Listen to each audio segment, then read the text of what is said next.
সালামু আলাইকুম বিয়ার, আশা করি সবাই ভালো আছেন, সুস্থ আছেন। ইলেকট্রিক্যাল ভিডিওর পক্ষ থেকে আমি ইলেকট্রিশিয়ান ইমরান চলে এসেছি আর একটি নতুন ভিডিও নিয়ে।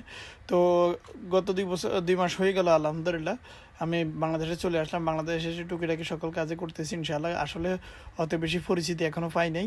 যে পুরাতন যে কাস্টমার আছে সব কাজের জন্য ইনশাআল্লাহ তারা ডাকতেছে, তারা জানে আসলে আমি কি কি কাজ করতাম আগে বাংলাদেশে, আর এখন বিদেশ মিলাইতে আলহামদুলিল্লাহ অনেক ভালোই আছি। তো ওই ক্ষেত্রে একটা সরু ফ্যান লাগানোর জন্য গেলাম।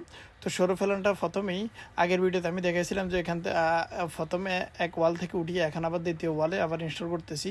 তো প্রথমে দেখতেছেন আমি কিন্তু ডিলিং করে নিলাম। ডিলিং করার পরে প্রথমে যে ডিসি 12 ভোল্ট যে সেকশনটা, 2 টার্মিনাল, ওই টার্মিনালের ভিতরে আমি কেবলগুলো প্রবেশ করে দিলাম এবং পরবর্তী যে সৌর প্যানেল 20 ওয়াটের যে সৌর প্যানেলটা আছে ওই প্যানেলটা ইনস্টল করে দিলাম। তারপরে ব্যাটারি কানেকশন দিয়ে দিচ্ছি। তো ব্যাটারি কানেকশন দেওয়ার ক্ষেত্রে প্রথমে নিউট্রাল এবং পরবর্তীতে ফেজ এইভাবে কানেকশন দেওয়া লাগবে ইনশাল্লাহ। ওখানে কিন্তু সিনে দেওয়া থাকে পজিটিভ নেগেটিভ। তো দেখতেছেন এখানে একটা আলোর ভিতরে দেখতেছেন এখানে আমার সকল সাংকেতিক সিনে ঠিক আছে, কিন্তু যখনই আমি লাইটগুলো লোড দিলাম, লোড দেওয়ার পরে কিন্তু ওভারলোড হয়ে গেল।